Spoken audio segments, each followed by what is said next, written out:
Yo, what is going on, guys?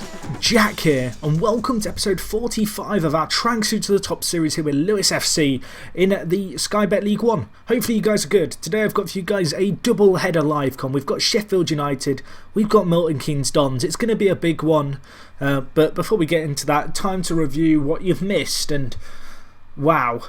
In our last 3 games we've got 3 more convincing wins, and our run of wins in a row has just been incredible. You know, we've been fantastic defensively, and going forward we've been even, better. If you missed last episode, it was the Johnson's Paint Trophy final, but here you can see we beat Chesterfield 3-0, Jerome Sinclair with 2, Rolando Aarons with 1. Great result that. We then followed that up with a 5-1 win against Colchester. We did let in a late goal at 5-0 up. I would have liked to have kept the clean sheet, but it wasn't meant to be. Nevertheless, a fantastic result there. And then we beat Stevenage 4-3, which is kind of funny because they had 2 players sent off, but that's not why it's funny. It's because I'll just show you this. We've played Stevenage in our last 3 games and we've beaten them 4-3 every time, which is bizarre. Like, obviously the first game early on in the season we didn't do that, unfortunately, but every time we've played them this year it's finished 4-3, so that was another great result. Those 3 wins in a row secured us promotion too, which is obviously amazing. This episode we'll have a chance to try and secure the kind of champions, first place slot, I guess. Looking at it, you can see we are 11 points ahead of Peterborough with 5 games left. Obviously we're doing the games against Sheffield United and MK Dons today in 3rd and 4th. If we win both of them, that would guarantee us the champions slot and us finishing first. If we fail to do that, then it means that Peterborough are still in with a chance mathematically, but with 5 games left it would have to be one hell of a turnaround for us not to win the league. Anyway, just a quick look at the league table. So you can see here, as I mentioned, we are 11 points clear of Peterborough. You can see Sheffield United, who we have to begin today's episode, are 17 points behind us with 5 games left. I think the most kind of impressive thing of all is the fact that we have scored 110 goals this season in 41 games. That's a ridiculous amount of goals. Defensively, we've been nowhere near the best team in the league. Like, we've been one of the better teams in the league, top 6 defences. But it's just the goals that we've been scoring that have been the big kind of impact. So the way I think I'm going to do this episode is I'm going to do the 2 games, and if we end up winning the league this episode, then what I'll do is I'll do a bonus episode for episode 46 as a season review, because obviously last year I had some technical issues, which meant that I did a kind of one-off video which was entirely post-com stuff, talking about the season, how it had gone, and the squad review. And you guys actually seem to quite enjoy that, just an episode almost dedicated to wrapping things up for the year, looking at players in a load of detail, perhaps more so than I'd normally do if I was to say play the last game of the season that held no meaning whatsoever, and then kind of have a look through things. So I think I'm going to do that. So, as I mentioned, 2 wins in our next 2 this episode would secure us the title. If Peterborough slip up, then fantastic, we will win the league, perhaps even earlier. But we've just got to focus on what we can do here. Obviously, to get promotion is fantastic. It is worth noting we are actually failing financial fair play again, which seems absolutely ludicrous because we've won the league and gained promotion. And if you don't know, which you probably do know, but this year in Football Manager, your board expectations are set for your wages and your transfer budget as soon as you've kind of secured your fate in your league. So, for example, because we'd secured promotion, my board have actually given me the money that I'm going to have and kind of the budgets for next season. They've actually given me an £8 million transfer budget and a £90,000 wage budget, which, considering we're currently spending £50,000 a week on wages and failing financial fair play, seems a bit mad. But we are actually very healthy financially. So I don't believe we can lose any points due to financial fair play, at least this year, especially with us getting promoted. The kind of regulations and such are very different as well. But we are currently under a transfer embargo still, but when we get promoted that shouldn't be an issue. But anyway, 0-0 at half-time isn't necessarily the worst thing. There hasn't really been any chances either way to speak of. Obviously it'd be good if we could wrap up the title this episode. Looking at it, it's been a pretty boring game. Obviously last time we played Sheffield United, I want to say we won, but I can't actually remember. Oh, well, there you go, Shea Ojo. Thank you very much. Straight from kickoff, pretty much. A minute and a half into the second half, he grabs a goal for us. He makes it easy. 1-0, good goal for him. Ball whipped in by Aarons, half cleared to the edge of the area. But Shea Ojo's there to capitalise on the ball headed back into the box by Thompson, and he makes it 1-0. If we could continue our winning run all the way to the end of the year, that would be absolutely incredible. We've just been unstoppable of late, and the players are performing with real confidence. I kind of feel like that Peterborough win 4-0 a few episodes ago was really I want to say the turning point, but not so much of a turning point because we were already doing really well in the league, but really, I guess that was the point where the switch was flicked and our team really went into overdrive and have been performing well. As I ramble on about how well we've been performing, we have just conceded against Sheffield United. Again, poor defending from set pieces, which has actually been a common trend this year. I still don't think I've actually set my team training to it, but that might be something to look at certainly next year. But yeah, right now we're looking pretty good. 1-1 wouldn't be a bad result here away from home because Sheffield United are, one of the big teams in the league. But ideally, we'd like to win. Shea Ojo with a knock, no point in risking him whatsoever. Let's make some changes here. Let's bring on Adam Armstrong and also Wilfred Gnor. I think we'll just go with that double change to begin with. Get some fresh legs in there. Samuel hasn't had the best game in the final third. Good to see, obviously, Jerome Sinclair back fit and playing well. He's been bagging in a decent amount of goals for us up front. But hopefully we can get a chance here. Maybe our subs can have an impact on the game. Thompson out wide to Aarons. Gnor, one of the subs. Sinclair, options out wide.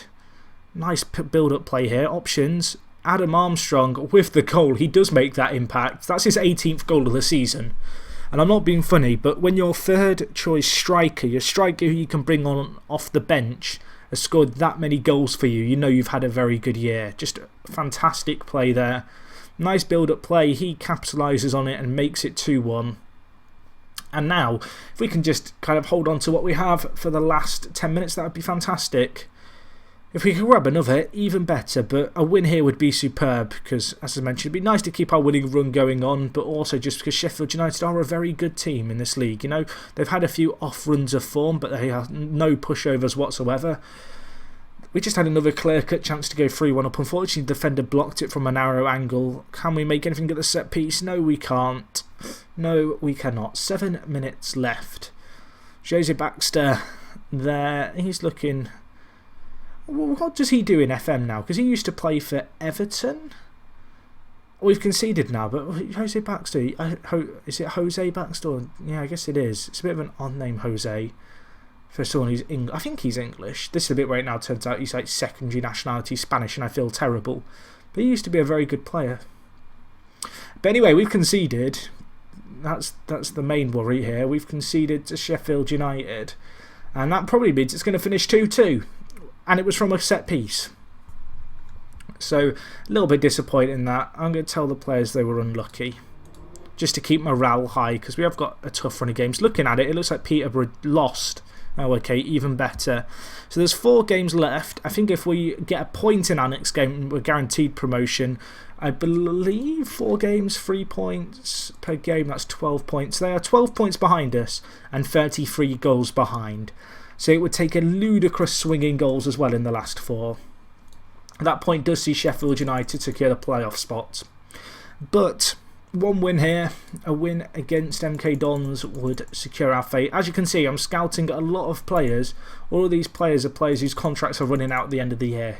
Keeping my options open already. It's something I can't encourage enough.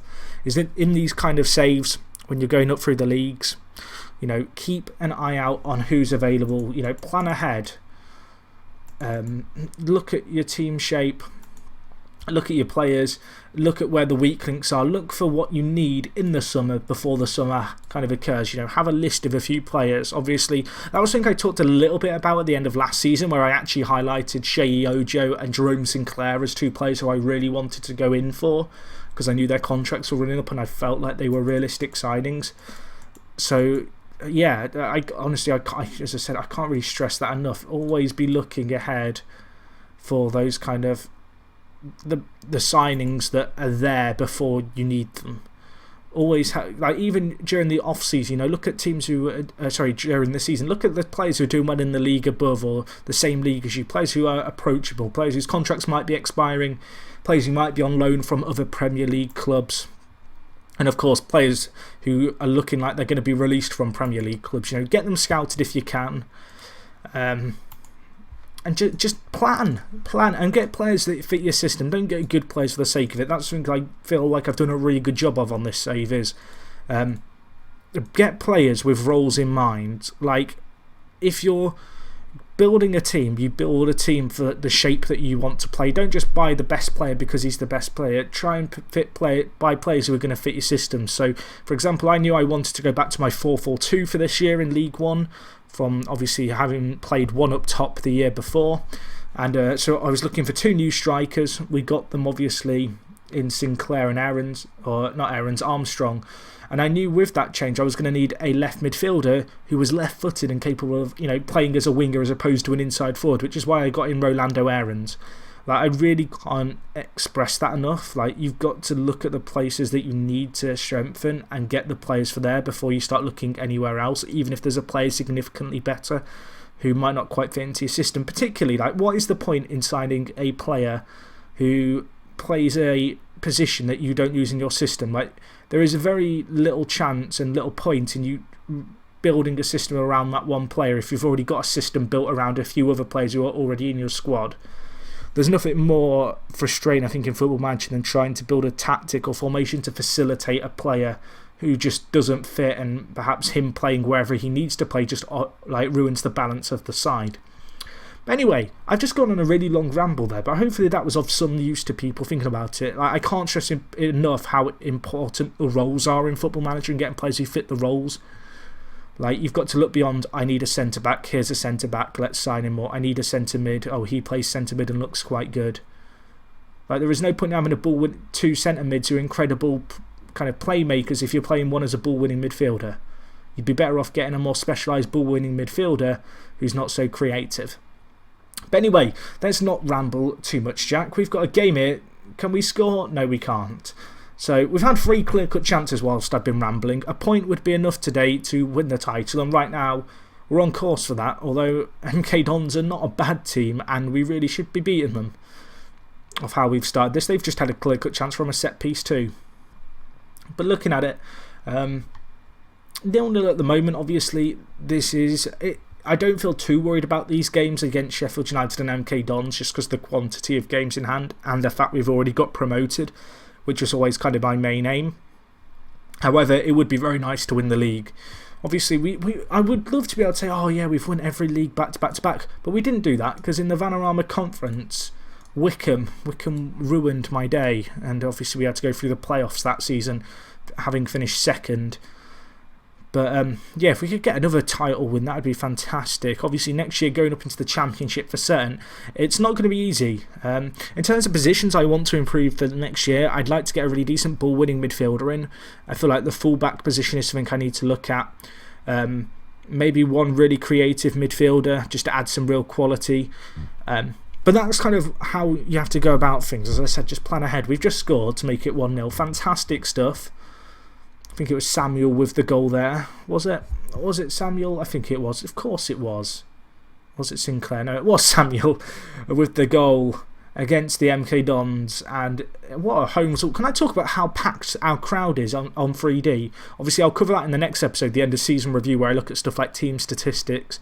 You know, what's been going on during the season behind the scenes. So stuff like the fact that I've been on a coaching course, the fact our facilities are being upgraded again, which is fantastic news. I'll go into loads of detail about that.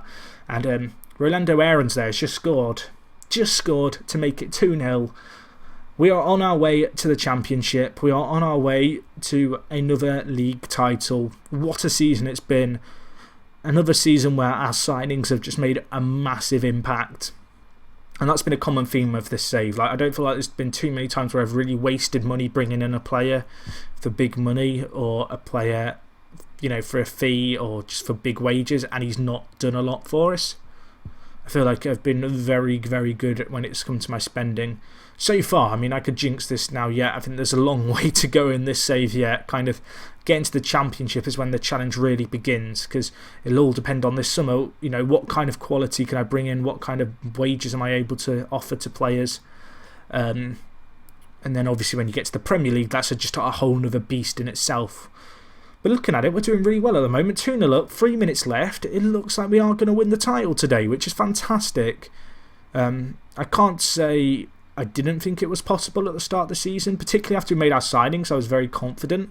However, if you told me, I don't know, at the start of this save, I guess that I was going to get back to promotions all the way to the Championship, I would have thought you were joking. But like having done it now, like the signings we've made have been superb. Again this year, players like Jerome Sinclair, Orlando Aarons, Shea Yojo, they've just been top notch, and they've performed again today, and we've got a fantastic win. I probably should have subbed off some players who were tired, but I was too busy rambling. We win the league 100 points, and we still have 3 games left to try and get to 309. I have no idea what the record number of points is. Maybe we can surpass that record. That would be cool. But I'm pretty sure, if my maths is correct, that is the title won. It is. We've done the double. We've won League One, and we've won the Johnson's Paint Trophy. A great year again at the club. The board are delighted. Keown wants a new contract. Sack your agent. He's no good for you. He's no good. Okay, he doesn't want to get rid of him. Anyway, I will join you guys next episode for an end of season review. Hopefully you guys are looking forward to it. As always, thank you for watching the videos. Do greatly appreciate your support in this series. And hopefully I'll see you on the next one. So it is me, Jack, and I'm out.